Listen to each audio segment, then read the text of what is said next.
பாட்டாளி மக்கள் கட்சியின் தலைமை பொதுக்குழு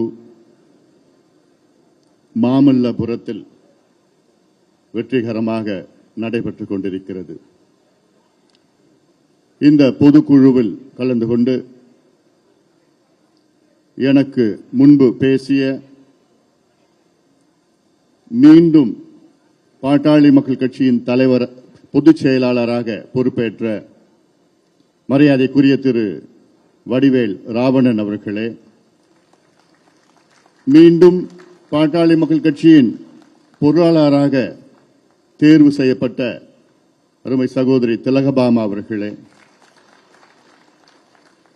வன்னிய சங்கத்தின் மாநில தலைவர் மரியாதைக்குரிய அண்ணன் பூத்தா அருள்மொழி அவர்களே,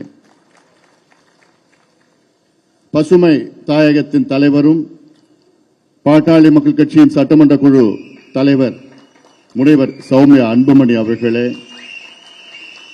இங்கே வருகை தந்திருக்கின்ற சமூக முன்னேற்ற சங்கத்தின் தலைவர் முனைவர் சிவபிரகாசம் அவர்கள் மற்றும் இந்த பொதுக்குழு நிகழ்ச்சிகளை மிக சிறப்பாக நடத்தி கொண்டிருக்கின்ற தலைமை நிலை செயலாளர் செல்வகுமார் அவர்கள், மேடையில் அமர்ந்து கொண்டிருக்கின்ற அனைத்து நிர்வாகிகள், குறிப்பாக நம்முடைய இணை அமைப்புகளின் தலைவர்கள், நிர்வாகிகள், நம்முடைய சட்டமன்ற உறுப்பினர்கள், முன்னாள் உறுப்பினர்கள், நாடாளுமன்ற முன்னாள் உறுப்பினர்கள், முன்னாள் அமைச்சர்கள், பல்வேறு அணிகளில் சார்ந்த தலைவர்கள், செயலாளர்கள், நிர்வாகிகள், மேடையில் உள்ள அத்துணை நிர்வாகிகளுக்கும், இங்கே பொதுக்குழுக்கு வருகை தந்திருக்கின்ற மாநில, மாவட்ட, ஒன்றிய கிளை அனைத்து நிலை நிர்வாகிகளுக்கும், அனைத்து பொதுக்குழு உறுப்பினர்களுக்கும், ஊடக நண்பர்களுக்கும், என் உயிரினும் மேலான அன்பு பாட்டாளி சொந்தங்களுக்கும் என்னுடைய பணிவான வணக்கங்களை தெரிவிக்கின்றேன். என் மீது நம்பிக்கை வைத்து என்னை பாட்டாளி மக்கள் கட்சியின் தலைவராக மீண்டும் தேர்ந்தெடுக்க செய்த உங்கள் அனைவருக்கும் என்னுடைய நன்றிகளை தெரிவிக்கின்றேன். நம்முடைய இனமான காவலர், சமூக நீதி போராளி மருத்துவர் ஐயா அவர்களுக்கு என்னுடைய பணிவான நன்றிகளை இந்த நேரத்தில் நான் தெரிவிக்கின்றேன். அது மட்டுமல்ல, பொதுக்குழு உறுப்பினர்களுக்கு மட்டுமல்ல, நம் கட்சியின் அனைத்து நிலை நிர்வாகிகளுக்கும், எல்லாவற்றுக்கும் மேல் நம்முடைய அடிமட்ட தொண்டர்களுக்கு என்னுடைய நன்றிகளையும் வாழ்த்துக்களையும் இந்த நேரத்தில் நான் தெரிவிக்கின்றேன். கடந்த ஆண்டு ஆகஸ்ட் மாதம் இதே அரங்கிலே பொதுக்குழு நடைபெற்றது. அந்த பொதுக்குழு நடைபெற்ற ஒரு சூழல் ஒரு வேறு விதமான ஒரு சூழல். அந்த சூழலில் மனதிலே எவ்வளவோ பலுக்கள் இருந்தன.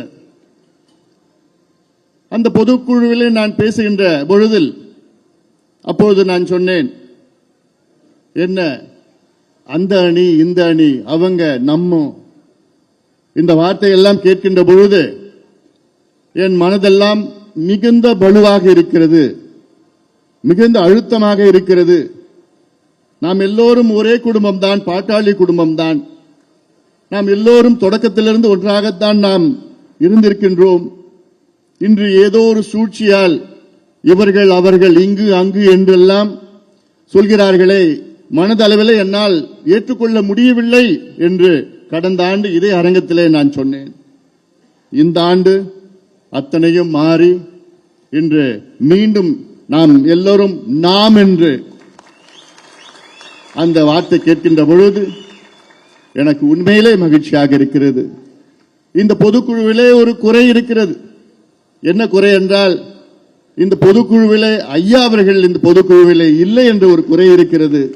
ஐயா இல்லை, ஆனாலும் அவருடைய வாழ்த்துக்கள், அவருடைய மனமெல்லாம் இங்கேத்தான் இருக்கிறது. நிச்சயமாக இந்த கட்சி, இந்த இயக்கம் நம்முடைய மருத்துவர் ஐயாவால் தொடங்கப்பட்ட இயக்கம். ஐயாவின் கொள்கைகளை கடைபிடித்து ஐயாவுடைய லட்சியங்களை நாம் நிறைவேற்றுவோம். அதுதான் நம்முடைய கடமை. கட்சி 38 ஆண்டுகளாக செயல்பட்டு வருகிறது. அது சாதாரண செயல் கிடையாது. நம்முடைய சங்கம் கிட்டத்தட்ட 46 ஆண்டு காலமாக இருக்கிறது.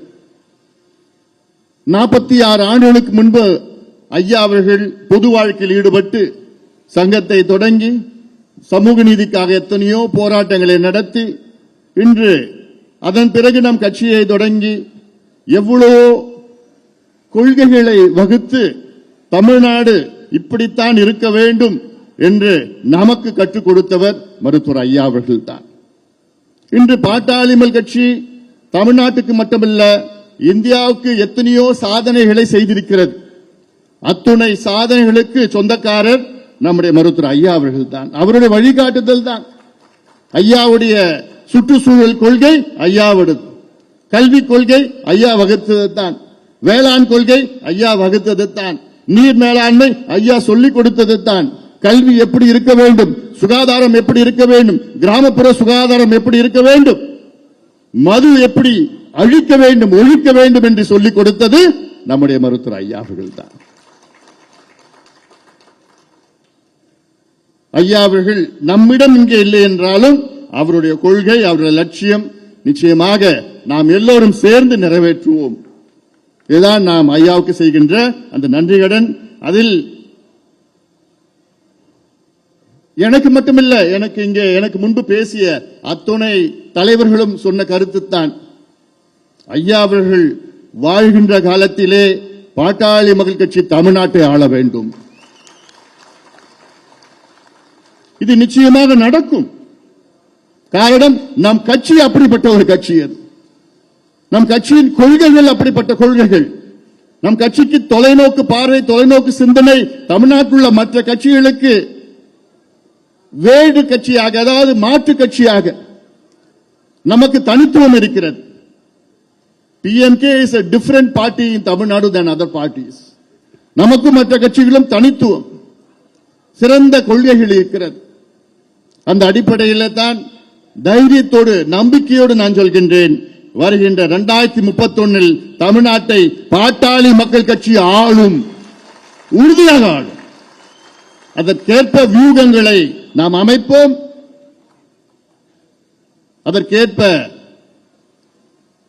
செயல்களில் நீங்கள் ஈடுபட வேண்டும். இந்த பொதுக்குழுவின் செய்தி என்ன? நீங்கள் களத்திலே செல்ல வேண்டும். நம் பொதுக்குழு உறுப்பினர்கள் மட்டுமல்ல, அத்துணை நிர்வாகிகளும். காரணம், நம்மிடம் எல்லாம் இருக்கிறது. தகுதி, திறமை, செயல் திட்டம். தமிழ்நாட்டில் இந்தியாவிலே எந்த கட்சியும் 24 ஆண்டு காலமாக நிழல் நிதிநிலை அறிக்கையை வெளிவிட்டது கிடையாது. நான் மட்டும்தான் இந்தியாவில் ஒரு நிழல் நிதிநிலை அறிக்கை வெளியிட வேண்டும் என்றால் இது சாதாரண செயல் கிடையாது. தமிழ்நாடு அரசு நிதிநிலை அறிக்கை வெளியிடுகிறார்கள் என்றால் அதில் கிட்டத்தட்ட 150 IAS அதிகாரிகள் அதில் ஈடுபட்டு, அதில் நிபுணர்கள் எல்லாம் கலந்து அத்துணை பேரும் சேர்ந்துதான் ஒரு நிதிநிலை அறிக்கையை வெளியிடுகிறார்கள்.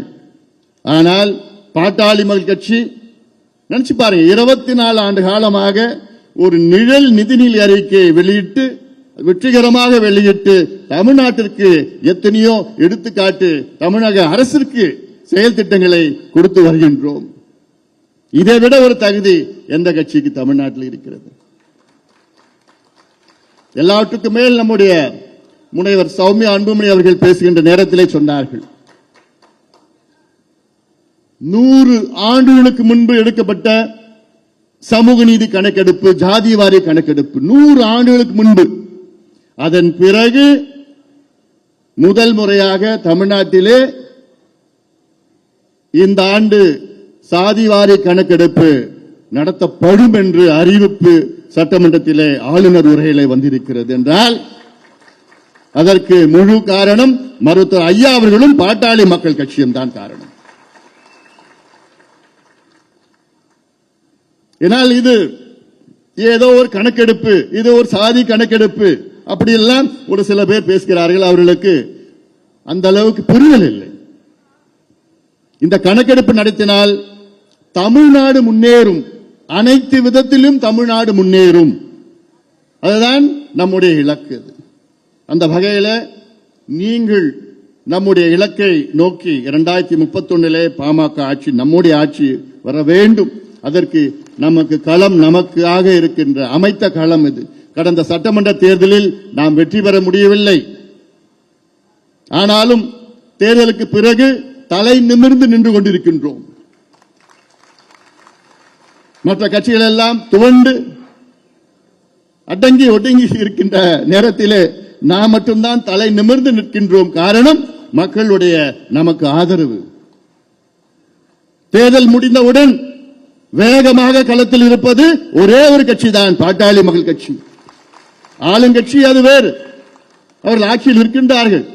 ஆனால் நாம் வேகமாக தமிழ்நாட்டில் உள்ள ஒவ்வொரு பிரச்சனையை, எந்த பிரச்சனை வந்தாலும் முதல் குரல் கொடுத்து, முதல் அறிக்கை விட்டு, முதல் போராடி களத்தில் இறங்கி மக்களுக்கு விழிப்புணர்வு ஏற்படுத்தி இதுதான் பிரச்சனை, இதுதான் தீர்வு என்று தொடர்ந்து சொல்லிக் கொண்டு வருகின்றோம். மீண்டும் நான் சொல்கின்றேன், இங்கே இந்த பொதுக்குழுவுடைய செய்தி என்னன்னா, களத்தில் இறங்குங்கள். நமக்கு எல்லாம் இருக்கு, தகுதி, திறமை, நேர்மை எல்லாம் இருக்கு. ஆனால் நம்முடைய இலக்கை அடைய வேண்டும் என்றால் களத்திலே, கிளையிலே நாம் செல்ல வேண்டும். சமீபத்தில் நான் திருவண்ணாமலை மாவட்டத்துக்கு நான் சென்றேன். இங்கே மேடையில் உள்ள அத்துணை நிர்வாகிகளும் வந்தார்கள். திருவண்ணாமலை மாவட்டத்தில் 8 சட்டமன்ற தொகுதிகள், 86 நம்முடைய கட்சியின் ஒன்றியம், பேரூர் நகரம். 86 மூத்த நிர்வாகிகளை அழைத்து சென்று 2 நாள் திருவண்ணாமலை மாவட்டத்திலே தங்கி அங்கே கிளைகளை ஒன்றியத்திலே ஆய்வு செய்தோம். அதன் பிறகு கிருஷ்ணகிரிக்கு சென்றோம். கிருஷ்ணகிரியில அங்கே கிட்டத்தட்ட 66 ஒன்றியம், பேரூர் கிளை, பேரூர் நகரம் மூத்த நிர்வாகிகள் 2 நாள் அங்கேயே தங்கி ஆய்வுகள் நடத்தினேன். நானும் நேரே கிளைக்கு போனேன். கிளையில அங்க இருக்கின்ற இளைஞர்களை பேசினேன். என்ன பிரச்சனைப்பா உனக்கு?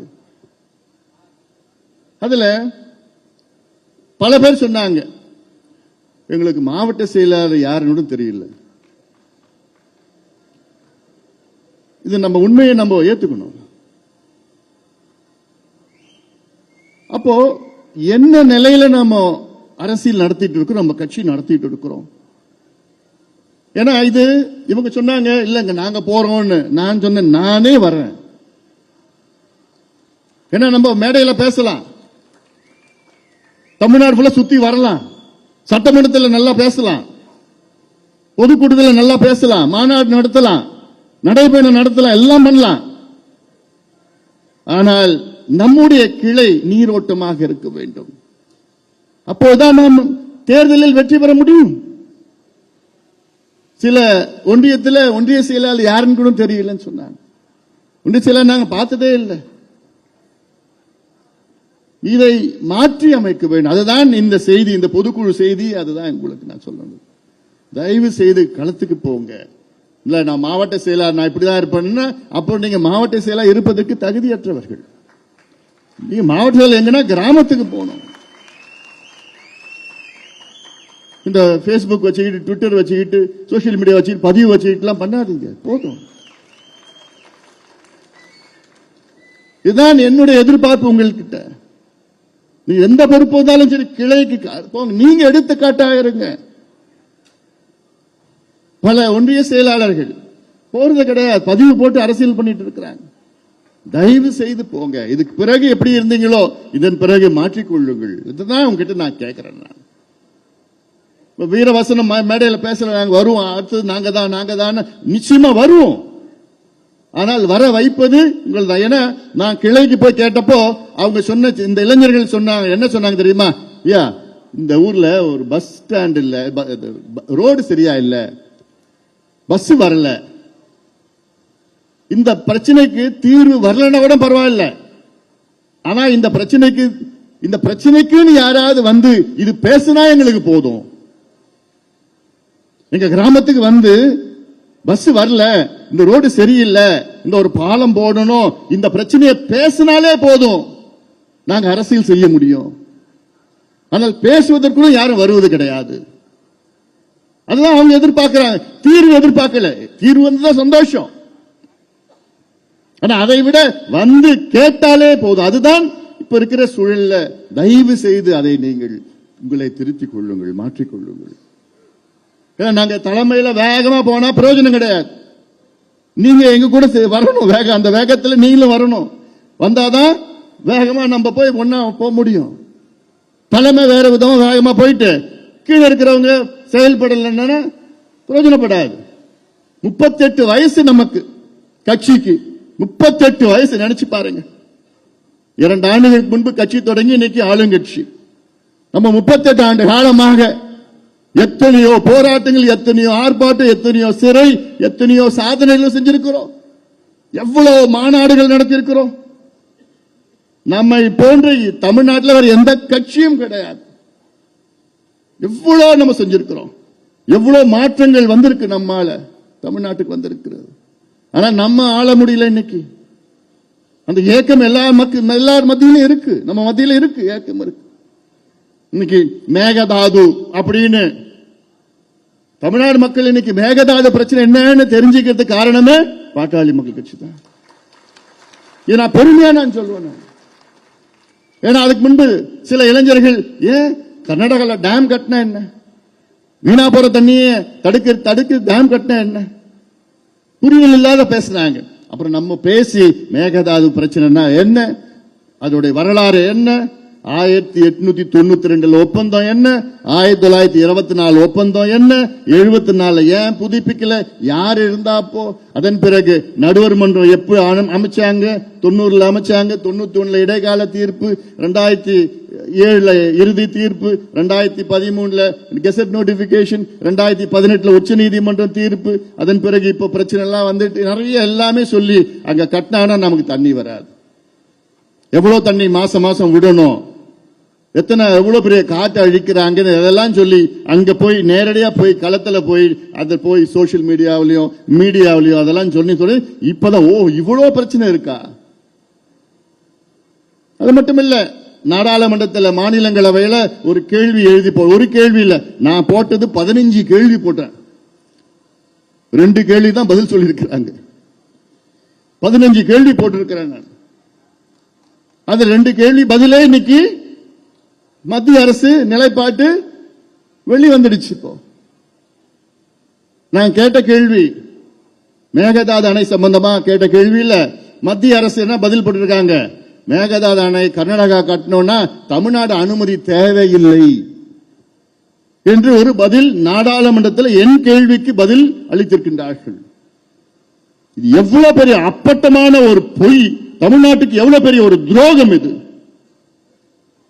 எவ்வளவு தீர்ப்புகள் இருக்கிறது, எவ்வளவு ஒப்பந்தங்கள் இருக்கிறது, எவ்வளவு உச்சநீதிமன்ற தீர்ப்புகள் இருக்கிறது. அதுல உச்சநீதிமன்ற தீர்ப்புல 18வது பாகத்துல அதுல ஏதோ ஒரு பாயிண்ட்ல வச்சு மறைமுகமா அனுமதி தேவையில்லைன்னு. எவ்வளவு பெரிய ஒரு துரோகம் தமிழ்நாட்டுக்கு. இது வெளி வந்த பிறகுதான் மற்ற கட்சிகள் எல்லாமே ஆமா ஆமா ஆமா. இது பெரிய சூழ்ச்சி. ஏன்னா மத்திய அரசு அவங்களுக்கு கர்நாடகாவில் 2028 தேர்தல் வர இருக்கிறது. பிஜேபி கர்நாடகாவில் வெற்றி பெற வேண்டும் என்று அவங்களுடைய நோக்கம். காங்கிரசுக்கு கர்நாடகா இப்ப ஆளுங்கட்சி, காங்கிரஸ் கர்நாடகாவில் மீண்டும் ஆட்சிக்கு வரணும்னு அவங்களுடைய நோக்கம். ஆக 2 கட்சியும் சேர்ந்து சூழ்ச்சி செய்து தமிழ்நாட்டுக்கு தண்ணி வரவிடாம அங்க மேகதாது கட்டியே தீர்வோம், மேகதாது கட்டினா அங்க வெற்றி பெற்று விடுவாங்களாம், அடிக்கல் நாட்டினா போதும் வெற்றி பெற்று விடுவாங்க. இப்படியெல்லாம் பெரிய சூழ்ச்சிகள் நடக்குது. சம்பந்தமா தான் நான் அறிக்கை வெளியிட்டேன். 2 நாட்களுக்கு முன்பு ஒரு அறிக்கை வெளியிட்டேன். இது பிஜேபியும் காங்கிரஸும் சேர்ந்து சூழ்ச்சி பண்றாங்க. உடனே இங்க காங்கிரஸ் கட்சியில் ஒரு புதுசா தலைவர் வந்திருக்கிறார். அவர் பார்த்தா மடிச்சு சட்டையை மடிச்சு விட்டுக்கிட்டு, ஐயோ நாங்கெல்லாம் ராணுவத்தை பார்த்துட்டோம்,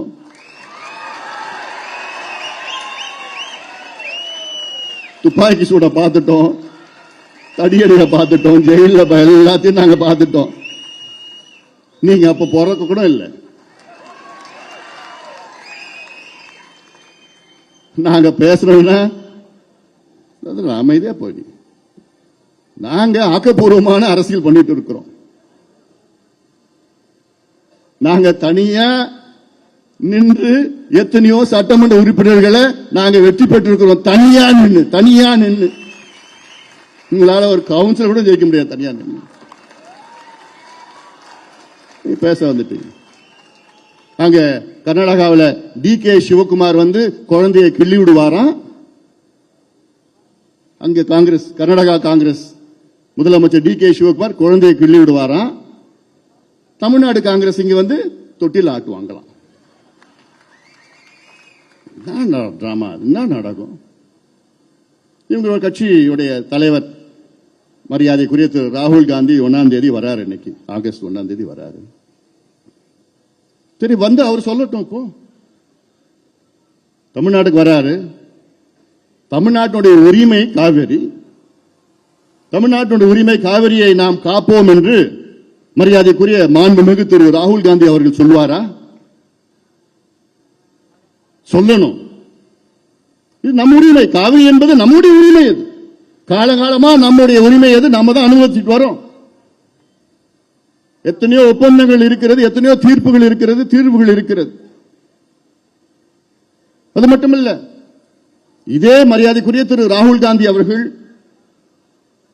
அந்தமான் தீவுல நிக்கோபார் பெரிய தீவு இருக்கிற, அதுல கிரேட் நிக்கோபார் ப்ராஜெக்ட் என்று மத்திய அரசு ஒரு திட்டத்தை கொண்டு வரார்கள்.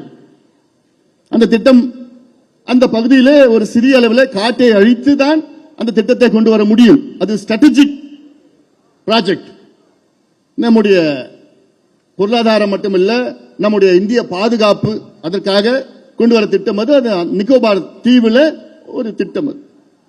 அதை மரியாதைக்குரிய திரு ராகுல் காந்தி அவர்கள் அந்த திட்டத்தை எதிர்க்கிறார். காரணம், அங்கே காடுகள் அழிக்கப்பட இருக்கின்றன என்ற ஒரு காரணத்தால் தான். அந்த உணர்வை நான் புரிந்து கொள்கின்றேன். அந்த எண்ணமும் அதை நான் ஏற்றுக்கொள்கின்றேன். மரியாதைக்குரிய திரு ராகுல் காந்தி அவர்கள் அங்கு காடு அழிக்கக்கூடாதுன்னு சொல்றதை நானும் ஏத்துக்கிறேன். ஆனால் அதே ராகுல் காந்தி அவர்கள் இங்க மேகதாதுவனை கர்நாடகாவில் கட்டினாங்கன்னா 12,500 ஏக்கர் காட்டை அழித்துதான் அந்த அணையை கட்ட முடியும். இதையும் மரியாதைக்குரிய திரு ராகுல் காந்தி அவர்கள் எதிர்க்க வேண்டும். இங்கேயும் தானே காட்டு அழிக்க போறாங்கன்னு அந்த திட்டமிட்டு இருக்கிறாங்க. அப்போ இதை நான் 1ஆம் தேதி வரப்போறார், ஆகஸ்ட் 1ஆம் தேதி ராகுல் காந்தி அவர்கள் தமிழ்நாட்டுக்கு அவர் அறிவிக்கணும். தமிழ்நாடு மக்களுக்கு எந்த பாதிப்பு இருக்காது. காவிரியில மேகதாது அணை கர்நாடகா கட்ட மாட்டாங்க, காட்டு அழிக்க மாட்டாங்க என்ற அறிவிப்பு மரியாதைக்குரிய மாண்புமிகு திரு ராகுல் காந்தி அவர்கள் வெளியிடணும், சொல்லணும், பேசணும். ஏன்னா இவருடைய அரசு தான் அங்க, காங்கிரஸ் அரசு தானே அங்க இருக்கு. கர்நாடகாவில் ஆளுகின்றது காங்கிரஸ் அரசு. இவர் சொன்னா நிச்சயமா கேட்பாங்க அங்க. அதனால்தான் இதெல்லாம் நான் சொல்லிட்டு வரேன். நான் இதுல எல்லாம் அரசியல் செய்ய நான் எனக்கு விருப்பம் கிடையாது. எனக்கு மேகதாது அணை கட்டக்கூடாது, அவ்வளவுதான். அதற்கு இப்போ நம்ம அற வழியில விழிப்புணர்வு போராட்டம் ஆர்ப்பாட்டம் ஏதோ பண்ணிட்டு இருக்கிறோம். வேற விதமா செய்யணும்னா 1 நிமிஷம் தான் ஆகும், சாதாரணமா பண்ணிட்டு போயிடலாம். ஆனா நம்ம ஒரு ஆக்கப்பூர்வமான ஒரு கட்சியா இருக்கிறோம், டீசன்ட் டெவலப்மெண்ட் பாலிடிக்ஸ்ல இருக்கிறோம். நம்முடைய மருத்துவர் ஐயா அவர்கள் போனார், 1000 வாகனங்களை எடுத்துட்டு ஒசூர்ல போய் நிறுத்தினாங்க, வண்டியை நிறுத்தினாங்க. அதெல்லாம் எங்களால செய்ய முடியும். ஆனாலும் இது ஒரு ஆக்கப்பூர்வமா நம்ம பேசி நமக்குள்ள ஒற்றுமை வேண்டும். தமிழ்நாடு அரசியலில் ஒற்றுமை வேண்டும். அப்போ கர்நாடகா எடுத்துக்கங்க, அங்க இருக்கிற முதலமைச்சர் DK சிவகுமார் அவர் வீட்டில் போயிட்டு மத்திய பிஜேபி அமைச்சர்கள், இப்ப புதுசா கல்வி அமைச்சரா போன வாரம் போட்டிருக்காங்க பிரகலாத் ஜோஷி, அவர் எங்க போறார்? பிஜேபி மத்திய அமைச்சர், அவர் கர்நாடகா முதலமைச்சர், காங்கிரஸ் முதலமைச்சர், அவர் வீட்டில் போய் பார்க்கிறார். குமாரசாமி ஜனதா தள் அவர் வீட்டில் போய் பார்க்கிறார். எல்லாமே ஒன்னா சேர்ந்துட்டாங்க கர்நாடகாவில். எதுக்கு? அவங்களுக்கு தேவையில்லாத ஒரு அணை, மேகதாது அணை கட்டணும்னு. ஆனா இங்க நமக்குள்ளே பிரச்சனை, நமக்குள்ளே ஈகோ. தொடர்ந்து முதலமைச்சர் அவர் சொல்லிட்டு வரோம். மாண்புமிகு முதலமைச்சர் அவர்களே, தமிழ்நாட்டிலே அனைத்து கட்சி கூட்டத்தை கூட்டுங்கள். இது தமிழ்நாட்டு பிரச்சனை, இது டிவிகே பிரச்சனை கிடையாது, தமிழ்நாட்டு பிரச்சனை. கூட்டத்தை கூட்டுங்கள், கூட்டத்தில் ஒரு முடிவெடுங்க, முடிவெடுத்துட்டு டெல்லிக்கு எங்களை எல்லாம் அழைச்சிட்டு போங்க. சட்டமன்ற நாடாளுமன்ற உறுப்பினர்கள் தலைவர்களை அழைச்சிட்டு பிரதமரை சந்தித்து அழுத்தம் கொடுக்கணும், அரசியல் அழுத்தம் கொடுக்கணும். நீர்வளத்துறை அமைச்சரை சந்திக்கணும். கர்நாடகா முதலமைச்சர் டி.கே. சிவகுமார் அவர்கள் இந்த 3 மாதத்தில் 4 முறை மத்திய நீர்வளத்துறை அமைச்சர் சந்திச்சிருக்கின்றார்.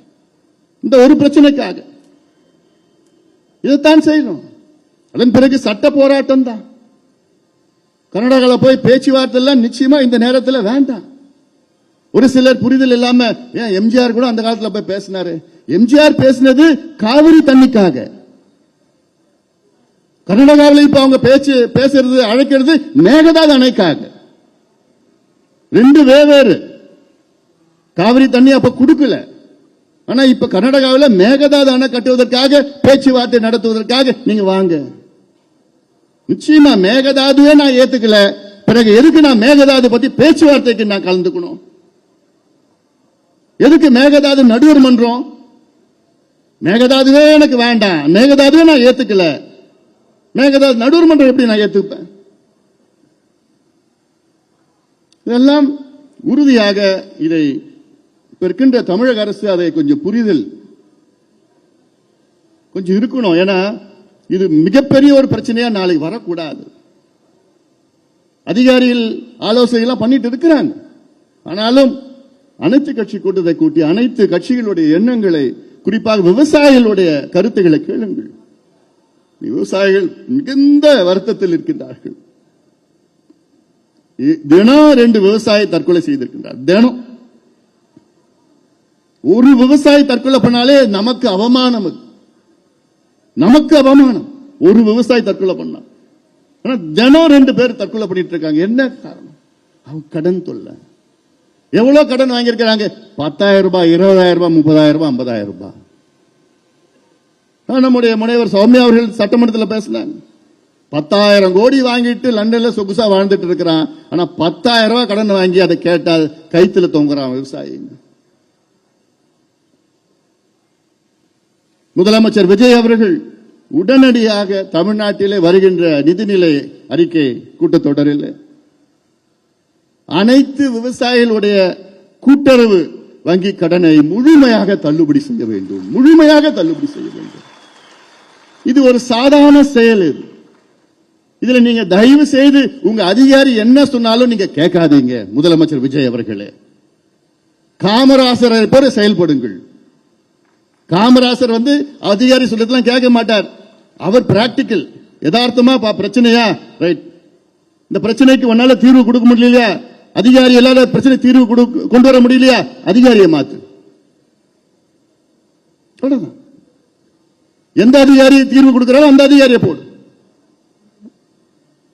இதுதான் நிர்வாகம். தைரியமாக முடிவெடுங்கள். என்ன ஆகிட போகுது? இன்னும் கூடுதலா ஒரு 15,000 கோடி, 16,000 கோடி, அவ்வளவுதான். ஏற்கனவே காவிரியில தண்ணி வரல, குறுவை முடிஞ்சு போச்சு, சம்பாவே கேள்விக்குறியா இருக்கு. இந்த ஆண்டு சூப்பர் எல் நீனோ எஃபெக்ட் சொல்றாங்க. சூப்பர் எல் நீனோ எஃபெக்ட் விவசாயத்தில் குடிப்பதற்கு தண்ணீர் இல்லாத ஒரு சூழல் வரும் என்று சொல்கிறார்கள். வறட்சி வரும் சொல்றாங்க. தமிழ்நாடு வறட்சியை பார்த்து எத்தனையோ 10 ஆண்டுகள் இருக்கிறது. இந்த ஆண்டு வரும்னு சொல்றாங்க. அதற்கு எல்லாமே முன்னெச்சரிக்கை நடவடிக்கை. அது முதல் நடவடிக்கை என்னன்னா, விவசாயிகள் அவங்கதான் நமக்கு உணவளிக்கின்ற கடவுள். அவங்களுக்கு முழுமையாக கடன் தள்ளுபடி பண்ண என்ன எவ்வளவு? தமிழ்நாடு பட்ஜெட் இப்ப நீங்க 5 லட்சம் கோடி போட போறீங்க, பட்ஜெட் போட போறீங்க. கூடுதலா ஒரு 15,000 கோடி கூடுதலா போய் அவங்களுக்கு கடனை தள்ளுபடி பண்ண என்ன? மகாராஷ்டிராவில் 36,000 கோடி ரூபாய்க்கு தள்ளுபடி பண்ணிருக்கிறாங்க. 55 லட்சம் விவசாயிகள் அங்கே பயன்பெற்றிருக்கின்றார்கள். இங்க இந்த ரூல்ஸ், இந்த சட்டம், அந்த சட்டம், சட்டம்லாம் வேண்டாம். தள்ளுபடினா தள்ளுபடி ஒரு கையெழுத்து போட்டா முடிஞ்சு போச்சு. அந்த அதிகாரத்தில் நீங்கள் இருக்கிறீர்கள். எனக்கு மட்டும் அந்த அதிகாரம் இருந்ததுன்னா என்னைக்கோ நான் பண்ணிட்டு இருக்க போறேன். இவங்க சொல்றது அவங்க சொல்றதுலாம் யாரும் கேட்க கூடாது. சோறு போடுற கடவுள்யா அவங்க இன்னைக்கு கஷ்டத்துல தற்கொலை பண்ணிக்கிட்டு ஒரு பிரச்சனையில இருக்கிறாங்கன்னா அதுதான் உண்மையான நிர்வாகம். அது செய்யணும். அடுத்தது இந்த நீட் பிரச்சனை. நாம் தொடர்ந்து நம்ம சொல்லி வந்துட்டு இருக்கிறோம். தமிழ்நாட்டுக்கு நீட் தேவையில்லை, இந்தியாவுக்கு நீட் தேவையில்லை. நான் அமைச்சராக இருந்த நேரத்தில் 2009 அப்பொழுது நீட் தேர்வை செயல்படுத்த வேண்டும் என்று அப்பொழுது இந்த எம்சிஏ ஒரு கோரிக்கை வைத்தார்கள், அழுத்தம் கொடுத்தாங்க. நான் கட் அண்ட் ரேட்டா சொல்லிட்டேன், முடியவே முடியாது, இது வேண்டான்னு 2009 நான் சொல்லி அந்த வருஷம் வரல. நான் 2009 வெளியில வந்துட்டோம். 2010 மறுபடியும் அந்த நீட்டை கொண்டு வந்துட்டாங்க. அப்போ காங்கிரசும் திமுக தான் இருந்தது ஆட்சியில். அதன் பிறகு உச்சநீதிமன்றம் தடை பண்ணுச்சு. அதற்கு பிறகு பிஜேபி வந்தாங்க, உச்சநீதிமன்றம் போனாங்க, நீட்டு தேர்வு வேணும்னு சொன்னாங்க, எடுத்துக்கோன்னு சொல்லிட்டாங்க. 3 நீதிபதிகள் தடை பண்ணாங்க, அப்புறம் 5 நீதிபதிகள் அதை செயல்படுத்தலாம்னு சொல்லிட்டாங்க. இன்னைக்கு நீட்டு தேர்வு ஒரு தோல்வி, படுதோல்வி அடைந்து விட்டது. நீட் என்றாலே அது ஒரு பெரிய ஒரு வணிகமயமாக்கிய ஒரு தேர்வு. பிசினஸ் ஆயிடுச்சு, அவ்வளவுதான். அந்த எக்ஸாமே பிசினஸ் ஆயிடுச்சு, யாருக்கும் பிரயோஜனப்படல. காசு வச்சிருந்தா நீட் படிக்க முடியும். எம்பிபிஎஸ் பணக்காரன் தான் எம்பிபிஎஸ் படிக்க முடியும், ஏழை படிக்க முடியாது. எதுக்கு இந்த தேர்தல்? கிராமப்புற மாணவர்கள் எல்லாம் எதுக்கு இந்த தேர்வு? இந்த கிராமப்புற மாணவர்கள் எல்லாம் படிக்க முடியாது, விவசாயிகள் படிக்க முடியாது, ஏழை மக்கள் படிக்க முடியாது. போன வருஷம் 0 மார்க் எடுத்தவங்க எல்லாம் நீட் பிஜி படிச்சுட்டு இருக்கிறாங்க. இப்போ 0 மார்க் நீட்ல. அப்புறம் நீங்க எங்க தகுதியான மருத்துவர்கள் நீங்க கொண்டு வரீங்க? 590 மார்க் எடுத்த ஒரு பையன் அவனால எம்பிபிஎஸ் படிக்க முடியல, ஏன்னா அவங்க அப்பா விவசாயி. 5 லட்சம் ரூபாய் ஃபீஸ் கட்ட முடியல. Government quota private college. 110 mark எடுத்தான் ஒரு பையன். 720 மார்க் 110 மார்க் எடுத்த ஒரு பையன் இன்னைக்கு எம்பிபிஎஸ் படிச்சுட்டு இருக்கிறான்னா அவங்க அப்பா 27 லட்சம் ஃபீஸ் ஒரு வருஷமும் கட்டுறதுக்கு அவங்க அப்பா ஒரு கோடீஸ்வரர். 590 மார்க் எடுத்த ஒரு பையன் படிக்கிற பையன் படிக்க முடியல, 110 மார்க் எடுத்த பையன் படிக்கிறானா அப்புறம் என்னையா தேர்வு இது? எதுக்கே அந்த தேர்வு?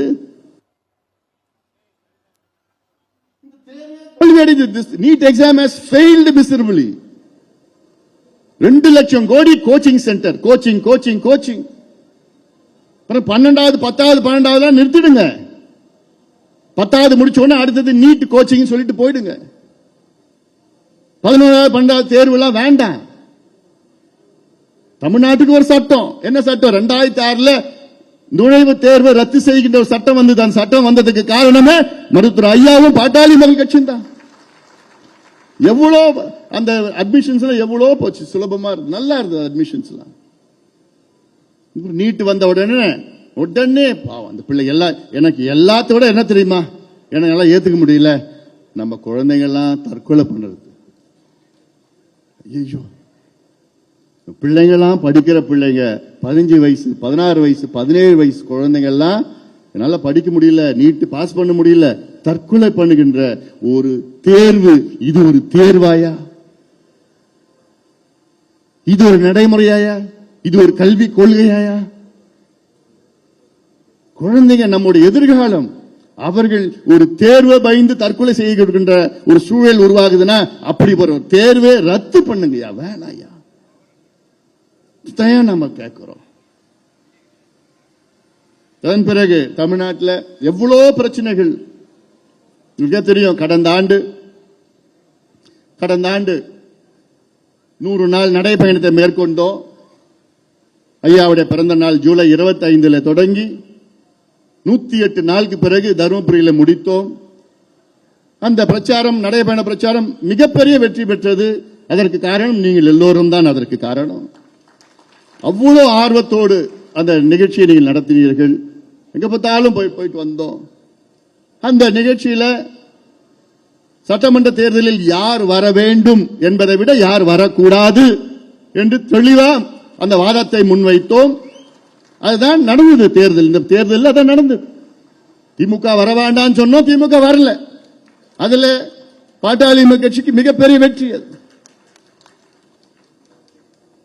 அதன் பிறகு முனைவர் சௌமியா அவர்கள் சிங்கப்பெண் நிகழ்ச்சிக்காக ஒவ்வொரு பகுதிக்கும் சென்றார். ஒவ்வொரு மாவட்டத்துக்கும் பெண்களை அழைத்து மிகப்பெரிய பிரச்சாரம், அதுவும் 108 நாள் பிரச்சாரம். இது தொடர்ந்து பாட்டாளி கட்சி தமிழ்நாட்டு மக்களுக்காக முன்வைக்கின்ற யோசனைகள், திட்டங்கள், போராட்டங்கள். அதே போன்றுதான் வருகின்ற அக்டோபர் 2ஆம் தேதி பாட்டாளி மக்கள் கட்சி ஒரு மிக முக்கிய ஒரு பயணத்தை மேற்கொள்ள இருக்கிறது. இந்த பயணம் தமிழ்நாட்டில் பூரண மதுவிலக்கு வர வேண்டும், கொண்டு வர வேண்டும் என்ற நோக்கத்திலே நம்முடைய பசுமை தாயகத்தின் தலைவரும் பாட்டாளி மக்கள் கட்சியின் சட்டமன்ற குழு தலைவர் முனைவர் சௌமியா அன்புமணி அவர்கள் தலைமையிலே 2 ஆண்டுகள் இந்த ஒரு மக்கள் இயக்கம், மது ஒழிப்பு இயக்கம் ஒன்று தொடங்கி அவர் ஒவ்வொரு மாவட்டத்திற்கும், ஒவ்வொரு பகுதிக்கும், ஒவ்வொரு ஊருக்கும் சென்று மக்களை திரட்டி, குறிப்பாக பெண்களை திரட்டி தமிழ்நாட்டுக்கு மது வேண்டாம், மதுவை ஒழிக்க வேண்டும் என்ற நோக்கத்திலே ஒரு பிரச்சாரத்தை மேற்கொள்ள இருக்கின்றார். வருகின்ற அக்டோபர் 2ஆம் தேதியிலிருந்து அதற்கு நீங்கள் எல்லோரும் ஒத்துழைத்து அதற்கு ஏற்ப நிகழ்ச்சிகளை நீங்கள் எல்லோரும் நடத்த வேண்டும் என்று உங்களை அன்போடு பாசத்தோடு நான் கேட்டுக்கொள்கின்றேன். காரணம் இது மிக மிக அவசியமானது, மிக மிக அவசியமானது. இன்னைக்கு கூட தமிழ்நாடு அரசாங்கம் ஒரு அறிவிக்கை, என்ன நகரத்தில் இருக்கிற டாஸ்மாக் கடைகள்லாம் தனியார் கிட்ட விட்டுடலாம். எவ்வளவு பெரிய யோசனை இது யார் கொடுக்கிறான்னு எனக்கு ஒன்றும் புரியல. போன வாரம் பார்த்தா பார் தொடங்கலாமா 100 மீட்டருக்குள்ள. வந்து 717 மதுக்கடைகளை நீங்கள் மூடியிருக்கிறீர்கள். உங்களுக்கு வாழ்த்துக்கள், பாராட்டுக்கள். சட்டமன்றத்துக்குள்ளே நாங்கள் உங்களுக்கு வாழ்த்து சொல்லிட்டோம். அதன் பிறகு சந்து கடைகளை மூட வேண்டும் என்று எங்கள் சட்டமன்ற குழு தலைவர்கள் பேசின நேரத்தில் அதையும் மூடிட்டாங்க. ஆனால் இப்ப பார்த்தா திறந்துட்டு இந்த பக்கம் மூடினா அந்த பக்கம் திறக்கிறாங்க, அங்க மூடினா இங்க திறக்கிறாங்க. இப்ப சந்து கடை வேற விதமா வந்திருக்கு. இப்ப கிருஷ்ணகிரி மாவட்டம் நான் போயிட்டு இருந்தேன். அங்க மாவட்டத்தில் அந்த கிராமத்தில் பார்த்தா என்ன சொல்றாங்க, பெண்கள் என்ன சொல்றாங்க, ஐயா காலையில 6 மணிக்கெல்லாம் இந்த வீட்டில் டாஸ்மார்க் சரக்கு இந்த வீட்டில் விற்கிறாங்க. நாங்க போய் சண்டை போட்டுட்டா அடுத்த வாரம் 6 மணிக்கெல்லாம் அந்த வீட்டில் விற்கிறாங்க. இது போலீஸுக்கு தெரிஞ்சுதான் விற்கிறாங்க. அங்க போய் 6 மணிக்கு. இதெல்லாம் ஒரு கொள்கை முடிவு வர வேண்டும். பூரண மதுவிலக்கு ஒரு கொள்கை படிப்படியாக கொண்டு வாங்க, படிப்படியாக கொண்டு வாங்க. திடீர்னு ரெஸ்டோ பார் வேணும், ரெஸ்டோ பார் நாங்க திறக்க போறோம்னு தமிழ்நாடு அரசு ஒரு அறிவிப்பு. போதுயா, மக்களுக்கு நல்லது பண்ணுங்க, மக்களுக்கு நல்லது பண்ணுங்க. இந்த ரெஸ்டோ பார் திறக்கிறதும், டாஸ்மாக் கடையில் தனியார் கிட்ட விடுறதும், பார் திறக்கிறதும் அதெல்லாம் வேண்டாம். கடையை மூடுங்க. உங்களுக்கு வருமானம், அரசுக்கு வருமானம் வேணும்னா நாங்கெல்லாம் சமீபத்தில் எங்களுடைய நிதிநிலை அறிக்கை, நிழல் நிதிநிலை அறிக்கையில் எவ்வளவு யோசனைகளை நாங்கள் சொல்லியிருக்கிறோம், தெளிவான யோசனைகளை நாங்கள் சொல்லியிருக்கிறோம். அதுல ஒரு முக்கிய யோசனை என்ன, பொதுத்துறைகள், தமிழ்நாட்டில் உள்ள பொதுத்துறைகள், பொதுப்பணித்துறை, போக்குவரத்து துறை, மின்துறை போன்ற பொதுத்துறைகளில் அந்த லஞ்சம் ஊழலை ஒழிச்சு நிர்வாக சீர்கேடுகளை எல்லாம் அகற்றி அதை சரி செய்து சுத்தப்படுத்தினால் 30,000 கோடி ரூபாய் ஆண்டு வருமானம் தமிழக அரசுக்கு கூடுதலாக வரும். அதுல நல்ல தொடக்கத்தை நீங்க செஞ்சிருக்கிறீங்க முதலமைச்சர் அவர்களே, நல்ல தொடக்கம். நீங்க வந்த பிறகு தமிழ்நாட்டில் ஊழல் ஓரளவுக்கு குறைஞ்சிட்டு இருக்கு. ஆனால் அடுத்தது இந்த சீர்திருத்தங்களை செஞ்சீங்கன்னா போதும். உங்க மதுக்கடை உங்களுக்கு வேண்டாம், அதுல வர வருமானம் வேண்டாம். மதுக்கடையால் தமிழ்நாட்டுக்கு ஆண்டுதோறும் வருமானம் 56,000 கோடி. ஆனால் பாதிப்பு எவ்வளவு தெரியுமா? தனி நபர்களுக்கு பாதிப்பு, அரசுக்கு பாதிப்பு, பொதுமக்களுக்கு பாதிப்பு எவ்வளவு தெரியுமா? கிட்டத்தட்ட 1.5 லட்சம் கோடி பாதிப்பு. Loss of productivity. மதுவை குடிச்சிட்டு காலையில் அடுத்தது லேட்டா வர்றது, வராம போறது, வந்து சரியான முறையில் செயல்படுறது இல்ல, லஞ்ச் பிரேக் டீ பிரேக்ல போய் குடிச்சிட்டு வர்றது, மொத்த உற்பத்தியே குறையுது. இரண்டாவது, பல சாலை விபத்துக்கள், உயிர் இழப்புகள் இல்ல பொருள் இழப்புகள், ஹாஸ்பிட்டல் போய் சேர்க்கிறது. இந்தியாவிலே அதிக கல்லீரல் பிரச்சனை தமிழ்நாட்டில் தான் இருக்கு. Liver cirrhosis, alcoholic liver cirrhosis இந்தியாவில். அதை குணப்படுத்தணும்னா, லிவர் டிரான்ஸ்பிளான்ட் பண்ணணும்னா எவ்வளவு தெரியுமா செலவாகும்? 40 லட்சம் ரூபாய் செலவாகும். இதெல்லாம் செலவு எல்லாம் எடுத்துட்டு பாத்தீங்கன்னா 1.5 லட்சம் கோடி மக்களுக்கு சுமை. கனிம வள கொள்ளை தொடர்ந்து சொல்லிட்டு வந்துடும். தென் மாவட்டங்களில் அந்த மாஃபியா காட்ஃபாதர் சொல்லி சொல்லி சொல்லி சொல்லியே இப்ப கூட நேற்று முந்தா நாள் கூட ஒரு அறிக்கை விட்டேன்.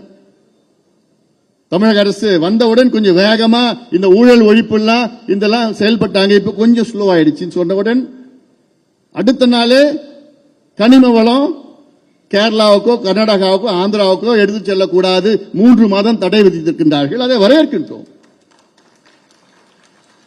இது 3 மாதம் நிரந்தர தடை கொடுங்க. அது மட்டுமல்ல, கடந்த ஆட்சி காலத்தில் அது யார் கடத்தினாங்களோ அவங்களுக்கு சிபிஐ விசாரணை பண்ணுங்க. சிபிஐ ஏன் விசாரணைனா அது inter state problem. Tamil Nadu, Andhra, Kerala, Karnataka inter state problem. CBI விசாரணை தான் அது உகந்ததாக இருக்கும். இப்ப பார்த்தா நேத்து கேரளா முதலமைச்சர் ஒரு கடிதம் எழுதியிருக்கிறார் தமிழ்நாடு முதலமைச்சருக்கு. தயவு செய்து கேரளாவில் கட்டுமானங்கள்லாம் நின்று போயிடுச்சான். தயவு செய்து அந்த குவாரி, அந்த கனிம வளத்தெல்லாம் தயவு செய்து மறுபடியும் அனுமதி கொடுங்க. கேரளாவில் அவங்க மலையையும் கனிமத்திலையும் கை வைக்க மாட்டாங்க, அவங்க ஆத்துலயும் மலையிலையும் கை வைக்க மாட்டாங்க, கர்நாடகாவிலையும் கை வைக்க மாட்டாங்க. ஏன்னா அவங்களாம் பாதுகாப்பாங்க. ஆனா நம்ம இழிச்சவன், நம்ம அழிக்கலாம், எல்லாத்தையும் அழிச்சு ஒழிச்சு, மலையை ஒழிச்சிடலாம், அழிச்சிடலாம், எல்லாத்தையும் நாசப்படுத்தி கேரளாவுக்கு ஏற்றுமதி பண்ணி, கர்நாடகா ஏற்றுமதி பண்ணி அங்க கட்டுமானத்துக்கு அதெல்லாம் நிச்சயமா கூடாது. தடை பண்ணுங்க. அதனால இது ஒவ்வொன்றாக நாங்க நல்ல யோசனைகள் தமிழக அரசுக்கு நாங்கள் சொல்லி வருகின்றோம். தமிழக அரசும் அதை நல்ல வகையாக ஏற்றுக்கொள்கிறது. இதுதான் நல்ல ஒரு அரசியல். இதுக்கு முந்தைய காலத்தில் எவ்வளவு யோசனைகளை செஞ்சோம், சொன்னோம். ஆனா அவங்க எல்லாம் எங்களுக்கு தெரியும், நீ அமைதியா, எங்களுக்கு தெரியும், இப்படி எல்லாம் இருந்த நேரம் இப்போ நம்ம சொன்னா அவங்க ஏத்துக்கிறாங்க, ஏத்தி மாற்றங்களை கொண்டு வருகிறார்கள். உடனே நம்ம மீடியாவில் இதை வச்சுக்கிட்டு ஓஹோ கூட்டணி பேசிட்டாங்கடா, உடனே சேர்ந்துருவாங்கடா. எத்தனை 2, 1, 3 எது அமைச்சர்கள் இப்படி எல்லாம் இவங்களே பேசி, அத்தனையும் வதந்திகள். தயவு செய்து யாரும் நம்பாதீங்க. நம்ம ஒரு ஆக்கப்பூர்வ கட்சியா இருக்கிறோம். நம்முடைய இலக்கு 2031 பல யோசனைகள் நம்ம கொண்டு வந்துட்டு இருக்கிறோம். இது கடந்த காலத்திலும் சொன்னோம், இப்பயும் நம்ம சொல்றோம். இந்த அரசு நம்ம யோசனை ஏத்துட்டு இருக்கிறாங்க. இந்த அரசுக்கு அந்த அளவுக்கு அனுபவம் இல்லை. அதனால அனுபவப்பட்ட நம்ம இடம் கருத்துக்களை கேட்டு ஆமா செய்யலாம் அந்த வகையில தான். ஏன்னா நானும் போய் செக்ரட்டேரியட்ல போய் நீர்வளத்துறை அமைச்சர் மரியாதைக்குரிய திரு ஆனந்த் அவர்களை சந்தித்து அவருடைய அதிகாரிகளிடம் 2 மணி நேரம் ஆலோசனை வழங்கினேன். என்னன்னா நீர் மேலாண்மை பற்றி, நீர் திட்டங்களை பற்றி. நானா சொன்னேன், நானா டைம் வாங்கி நான் போனேன். அமைச்சர் சொன்னார் நான் வந்து உங்களை பார்க்கிறேன்னு சொன்னார். வேண்டாம், நான் வரேன், உங்க ஆபீஸ்க்கு வரேன், உங்க அதிகாரியை நான் சந்திக்கிறேன். எனக்கு ஈகோ எதுவுமே கிடையாது. எனக்கு தமிழ்நாடு வெற்றி பெறணும், தமிழக மக்கள் வெற்றி பெறணும், அவ்வளவுதான். அந்த வகையிலே தான் போய் ஆலோசனை எல்லாம் கொடுத்தோம். அது ஃபாலோ அப் இருக்கும். நீங்க சட்டமன்றத்தில் ஏதோ முனைவர் சௌமியா மட்டும்தான் இல்ல, நம்ம கிட்ட இன்னும் 3 சிங்கக்குட்டிகள் இருக்கு.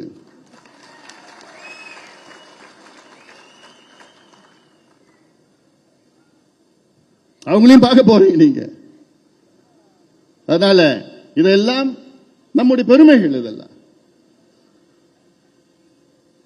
நம்ம ஒரு நல்ல ஒரு ஆக்கப்பூர்வ கட்சி. அதெல்லாம் இன்னொரு செய்தி, இன்னும் ஒரு சில மாதத்தில் ஆந்திராவிலே பாட்டாளி மக்கள் கட்சி தொடங்கப்படும்.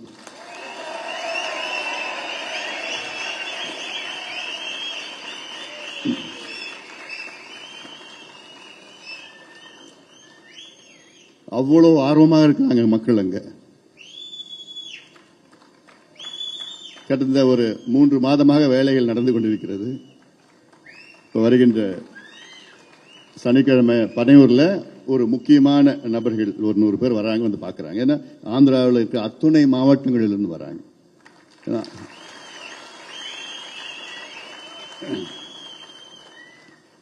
இதெல்லாம் நமக்கு அடுத்த கட்டத்துக்கு நம்ம கொண்டு போகணும். ஏன்னா எல்லாத்துக்கும் காரணம் நீங்கள் என் மீது நம்பிக்கை வைத்து என்னை உங்களுடைய தலைவராக தேர்வு செய்து என் மீது நம்பிக்கை வைத்து, அந்த நம்பிக்கை என்னைக்குமே வீண் போகாது. அந்த வகையிலே உங்களை நல்ல வகையிலே நான் வழி நடத்தி செல்ல வேண்டும். நல்ல வழியிலே, நேர்மையான வழியிலே, நியாயமான வழியிலே வழி நடத்த வேண்டும். ஏன்னா நமக்கு நம்முடைய பெரிய பலம் நம்முடைய இலக்குகள் இருக்கிறது. நம்முடைய கொள்கைகள் தான் நம்முடைய பெரிய பலம். ஏன்னா பல கட்சிகளுக்கு என்ன கொள்கை, என்ன கோட்பாடு என்னன்னு தெரியல. நமக்கு தெரியுது. ஐயா அவர்கள் வகுத்த நமக்கு மிகப்பெரிய பலம்னா நம்முடைய கோட்பாடுகள், கொள்கைகள், செயல் திட்டங்கள் எல்லாமே, தொலைநோக்கு சிந்தனைகள் எல்லாமே நமக்கு பிளான் எவ்வளவு இருக்கு. அதுதான் நம்ம பலம். அந்த திட்டங்களை எல்லாம் நடைமுறைப்படுத்தி, சில திட்டங்கள்லாம் ஆட்சி வருவதற்கு முன்பு நடைமுறைப்படுத்தலாம். இப்போ இது மாதிரிலாம் சொல்லி அரசுக்கு சொல்லி சாதி வாரிய கணக்கு நடத்துங்கள் என்று அதிகாரம் வருவதற்கு முன்பாக நம்ம நடைமுறைப்படுத்துவது. பலது நம்ம ஆட்சி வந்தவுடன் பல திட்டங்களை நடைமுறைப்படுத்தலாம். சாதாரணமா திட்டம். தமிழ்நாட்டில் இருக்கிற 3/1 பிரச்சனை, 1/3 of Tamil Nadu's problem could be solved by just one signature. ஒரே கையெழுத்துல தமிழ்நாட்டில் உள்ள 3/1 பிரச்சனைகளை ஒரே கையெழுத்துல, கொள்கை முடிவு. அதுக்கு காசுலாம் தேவையில்லை, நிதி தேவையில்லை, யாரும் தேவையில்லை. ஜஸ்ட் கொள்கை முடிவு இருந்தா போதும். ஒரு கால்வாசி பிரச்சனை தீர்க்கலாம். அதுவும் நாங்கள் சொல்லி இருக்கிறோம், சொல்லித்தான் இருக்க போறோம் நம்ம. அதெல்லாம் நீங்கள் மனதிலே வைத்து நாம் வேகமாக நாம் செயல்பட வேண்டும். நம்முடைய முனைவர் சௌமியா அவர்கள் சொன்னது போன்று இன்னும் இந்த பார்க்க ஏதோ ஒரு கைவிட்டு எண்ணலாம் மகளிர் நிர்வாகிகள் எல்லாம் மேடையில் ஒன்றும் காணோம். மைனர் தான் உட்கார்ந்துருக்காரு முன்னாடி. இன்னும் அடுத்தது இன்னும் நிறைய இங்க இருக்கீங்க. இன்னும் அடுத்தது நிறைய வரணும். நம்ம மகளிர்னா வாக்காளர்கள் அப்படின்னு நம்ம பேச வேண்டாம். ஏன்னா பெண்கள் அவங்க காலங்காலமாக அப்படியே அடங்கி ஒடுங்கி எந்த ஒரு முன்னேற்றம் இல்லாத ஒரு சூழல் இருக்கிறது. அந்த வகையில் இன்னும் அதிக அளவில் பெண்கள் சேர்க்க வேண்டும். கிளைகளில் நீங்கள் எல்லோரும் கவனம் செலுத்துங்கள். இப்போ நான் ஒரு 20 நாள் முன்பு மாவட்ட செயலாளர்கள்லாம் பனையூருக்கு சந்திச்சவங்களெல்லாம் சந்திச்சேன் நான். அப்போ உங்ககிட்ட ஒரு செயல் திட்டத்தை நான் கொடுத்தேன். இன்னும் 10 நாள்ல எனக்கு கிளை தலைவர், செயலாளர், பொருளாளர் உடைய பேரு, போன் நம்பர் எனக்கு வேணும்னு சொன்னேன். ஒன்றிய செயலாளர், ஒன்றிய தலைவருடைய பேரு, போன் நம்பர் இருக்கணும். எனக்கு நாளை மறுநாள் பனையூர்ல அத்துணை மாவட்ட செயலாளர்களும் வந்து எனக்கு கொடுங்க. ஏன்னா நான் நேரடியா கிளை நிர்வாகிகிட்ட நான் பேச போறேன், நான் தொடர்பு கொள்ள போறேன்.